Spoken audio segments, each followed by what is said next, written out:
گناہ نحوست ہے، گناہ زہر ہے، گناہ غلاظت ہے، گناہ اللہ کے حکموں سے بغاوت ہے، اللہ کی ذات سے بغاوت کفر ہے۔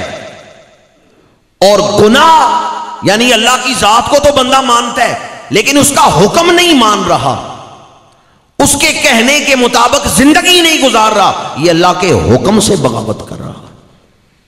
گناہ خلاصت ہے، گناہ تاریکی ہے۔ کوئی آدمی زہر کھا کے اس خوش فہمی میں رہے کہ میرے جسم کی طاقتیں بڑھ جائیں گی۔ زہر جسم کے لیے موت ہے، زہر جسم کو طاقت نہیں بخشتا۔ گناہ اندھیرا ہے، اگر کوئی گناہ کرے اور سمجھے میرا سینہ روشن ہو جائے گا تو اس نے قرآن کا جو اصول ہے کہ قرآن نے اصول بیان کیا، سینہ اس کا روشن ہوگا جو قرآن کی تلاوت کرے گا، جو حضور پہ درود شریف پڑھے گا، جو اعمال صالحہ سے مزین ہوگا، سینہ اس کا روشن ہوگا۔ گناہ اپنے اندر ایک اثر رکھتا ہے۔ میں نے سورہ بقرہ کی جو آیہ مبارکہ آپ کے سامنے تلاوت کی ہے اس کے چند الفاظ تلاوت کیے ہیں، ورنہ خود آیہ نمبر 249 پڑھ کے دیکھیں، آنکھیں کھل جائیں گی کہ قوم کیوں نیکی سے محروم ہو گئی، توفیق سلب ہو گئی، گناہ نے اپنا اثر ظاہر کیا۔ تو جو بات اس ساری تمہید میں آپ کے سامنے عرض کرنا چاہتا تھا وہ یہ کہ گناہ اپنے اندر اثر رکھتے ہیں۔ بندہ گناہ کرتا رہتا ہے، دل سخت ہوتا جاتا ہے، بندہ گناہ کرتا جاتا ہے، دل میں غفلت بڑھتی جاتی ہے، بندہ گناہ کرتا جاتا ہے، اللہ کی بارگاہ سے دور ہوتا جاتا ہے۔ بعض اوقات لوگ سمجھتے ہیں کہ گناہ کر کے بھی میں اللہ کی بارگاہ سے دور نہیں ہوا۔ یاد رکھیں، سورج جب ڈوبتا ہے نا تو فوراً نہیں اندھیرا چھا جاتا، اندھیرا تھوڑی دیر کے بعد ہی آتا ہے۔ سورج ڈوبنے کے بعد بھی کچھ دیر تو روشنی رہتی ہے، وہ روشنی فوراً نہیں غائب ہو جاتی۔ سورج غروب ہو گیا لیکن ابھی کچھ روشنی باقی ہے، اندھیرا آہستہ آہستہ چھا جاتا ہے، یہ نہیں کہ ادھر سورج ڈوبا اور ادھر اندھیرا چھا گیا۔ اسی طرح جب کوئی بندہ اللہ کی بارگاہ سے دور ہو جاتا ہے، اسے دھتکار دیا گیا اس بارگاہ سے، تو ایسا نہیں کہ فوراً ہی اس کے اندر ساری کیفیتیں ختم ہو جائیں، کچھ نہ کچھ کیفیت باقی رہتی ہے۔ بندہ یہی سمجھتا رہتا ہے کہ جی میرے اندر اللہ کی عظمت موجود ہے، ایمان موجود ہے، میرے اندر اللہ کا قرب موجود ہے، لیکن وہ تو ظاہر ہوتا ہے کچھ عرصے بعد کہ میں تو اتنا عرصہ پہلے ہی اس صفت سے محروم ہو چکا ہوں۔ بندہ گناہ کرتا جاتا ہے، دل پہ اندھیرا چھاتا جاتا ہے، بندہ گناہ کرتا رہتا ہے، وہ جنت سے دور اور دوزخ کے قریب ہوتا جاتا ہے۔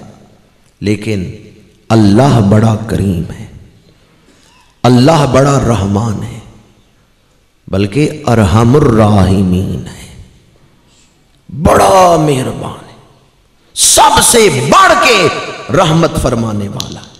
کوئی ماں باپ اپنی اولاد سے اتنا پیار نہیں کرتے جتنا پیار پروردگار اپنے بندوں سے کرتا ہے۔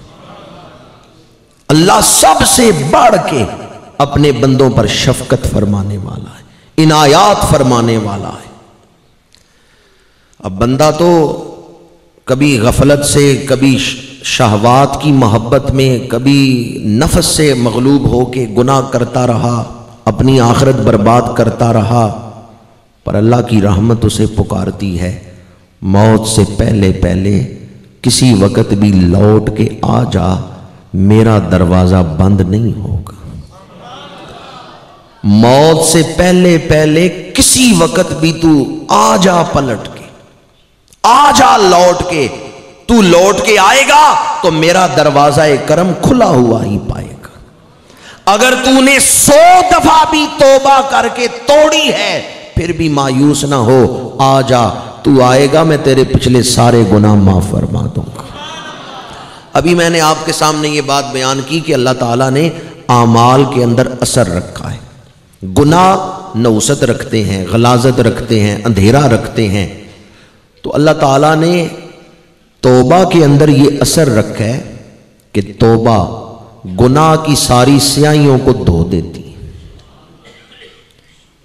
بچے اسکول کا کام کرتے ہوئے کوئی لفظ غلط لکھ دینا تو ایک ریزر ہوتا ہے ان کے پاس، اس سے غلط لفظ کو مٹا دیتے ہیں۔ تو ریزر میں یہ شان ہے، ریزر کا یہ کام ہے کہ غلط لفظ کو وہ مٹا دیتا ہے۔ بعض کیمیکل ایسے ہوتے ہیں جو بڑے ضدی داغ بھی دھو دیتے ہیں، صابن داغ دھو دیتا ہے۔ چیزیں، بعض کیمیکل ایسے ہوتے ہیں کہ جو جراثیم کو مار دیتے ہیں۔ تو جس طرح چیزوں کے اندر یہ اثرات ہیں کہ وہ جراثیم کو ختم کر دیتی ہیں، چیزوں کے اندر یہ اثرات ہیں کہ وہ داغ دھو دیتی ہیں۔ جو داغ کپڑے پہ لگے اسے تو کسی صابن سے یا کیمیکل سے آپ دھو سکتے ہیں، صاف کر سکتے ہیں۔ جو داغ گناہوں کے دل پر لگ گئے یا باطنی وجود پر، ایک ہمارا یہ ظاہری وجود ہے، ایک اس کے اندر ہے جو اصل وجود ہے جسے باطنی وجود کہتے ہیں، وہ جو ہمارا باطن ہے اس پر گناہوں کے جو داغ لگ گئے اس داغ کو کیسے دھو سکتے ہیں؟ اللہ نے توبہ کے اندر یہ اثر رکھا ہے کہ توبہ گناہوں کے داغوں کو دھو دیتی ہے۔